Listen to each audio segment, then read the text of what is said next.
सद्गुरु वैष्णव नमामि। सद्गुरु बसवलिंग शिवाचार्य महाराज की जय। सद्गुरु शिवानंद शिवाचार्य महाराज की जय।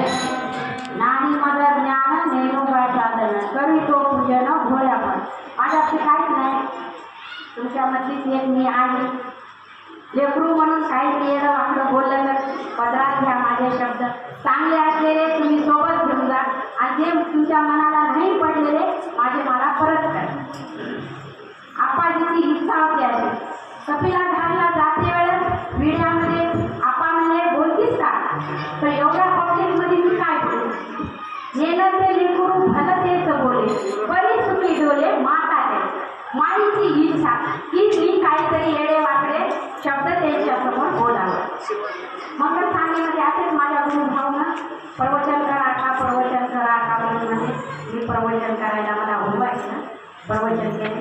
मग ते बंधूंना ते सांगितलं की आप्पाजी आकाला आज प्रवचन केले। आप्पाजी काय म्हणले, तुमच्या गावामध्ये मंगलस्थानीमध्ये प्रवचन केले आहे, माझ्या कौलूरमध्ये केले का नाही। कौलूरमध्ये प्रवचन केल्यावर मग मी प्रवचन ऐकल्यावर मग प्रवचन केले म्हणून। तर मला काल आल्या आप्पाजींना म्हणजे आजचं प्रवचन तुझं करते। आप्पाजी मी काय बोलू म्हणे, काही बोलले तरी पण मी 2 दिवस काही बोलले नाही। मग रात्री मी मोठ्या आप्पाच्या तिथं झोपल्यानंतर मला एक मनामध्ये आले की तू उद्या बोल म्हणून। आता मला एकदम माझं मनामध्ये माझ्या जागृत झाले, त्याबद्दल मी आता काय करेन बोलणार येडे वाटले काहीतरी शब्द। एक आई वडील आणि मुलगा, सद्गुरूबद्दल मी सांगायला बरं तुम्हाला जेवढं मला एक सुचत तेवढं। आई वडील आणि मुलगा कुठंतरी बाहेर जायचं असते, बाहेर जायचं असलं तर मग ती आई काय करते, मुलाला तयार करते, पूर्ण त्याला कपडे स्वच्छ घालून सगळं तयार करून जाते बाबापाशी पूजा लावून बस जा। मग ते मुलगा येते, बाप वडील त्यांच्या बैठकीमध्ये बसलेले असतात, मग ते काय वडिलांसोबत काय बोललं मूल, ते मूल काय केलं, आई तयार म्हणजे तर मूल बाहेर गेलं खेळायला गेल्यानंतर ते मूल काय केलं, चिखलामध्ये पडलं पूर्ण मूल चिखलामध्ये भरून गेल्यानंतर येते वडिलाला म्हणते बाबा म्हणत रडत वडिलापाशी आल्यानंतर वडील काढते चिठी जा तुझ्या आईकडे पहिले जा।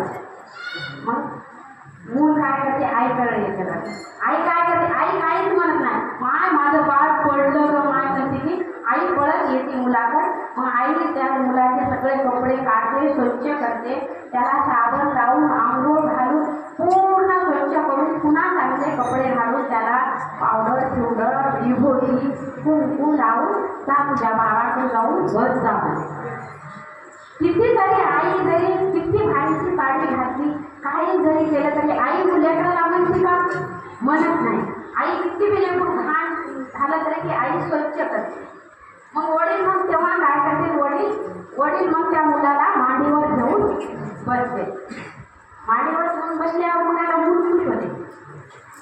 तशा प्रकारे आपले जे आपण लेकर आहे, आपली माय तिथं बसलेली आहे, आपल्यामध्ये काम क्रोध मोह दम अहंकार षडविकार सगळे मध्ये भरलेले आहे।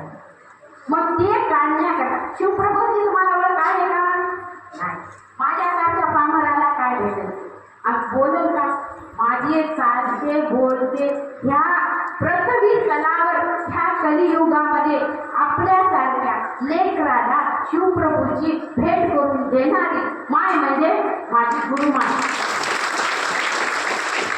अज्ञानी लेकराला ज्ञान घालून त्याला मायेचा ज्ञानाचं ज्ञानपाना पाजून माझ्यासारख्या अशा अनपढ लेकराला जेव्हा माईक देऊन त्यांच्यासमोर उभा करते ते माझी शिवानंद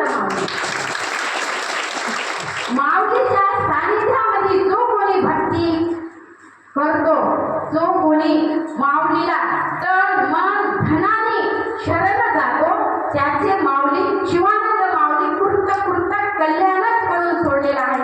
आतापर्यंत कोणताच भक्त कितीही घाण असू द्या, कोणता व्यसन असू द्या, माऊलीच्या चरणापाशी आल्यानंतर सगळे जे जेवढे पापी जरी असले तरी माऊलीनं त्याला लोटून लावलं नाही, त्याला जवळ घेतलं. जवळ घेऊन आपलं मायेचं पांघरण ज्ञान पाना पाजून माऊलीनं त्याला माणूस बनवलं. माझी अशी शिवानंद माऊली आहे. मला काही येत नाही, तुमच्यामध्ये जे मी आहे, पण माऊलीच्या आशीर्वादानं कृपा गुरु प्रसादाचे गुरु कृपेने ज्ञान मला प्राप्त झाले. गुरुच्या प्रसादाने हे मला ज्ञान मिळालेलं. मी आज तुमच्या पुढे पामर रूपाने प्रकट केले. माझ्या मनातले जे भाव होते मी तुमच्यापर्यंत पोहोचले. अशा प्रकारे हे झालेली माझी वाङ्मय सेवा, मी माझे हृदय स्नान सद्गुरू शिवानंद शिवाचार्य माऊलीच्या चरणी मी अर्पण करून तुमचे हे घेतलेला वेळ मी इथे माऊलीच्या चरणी समर्पित करून इथंच विराम देतो.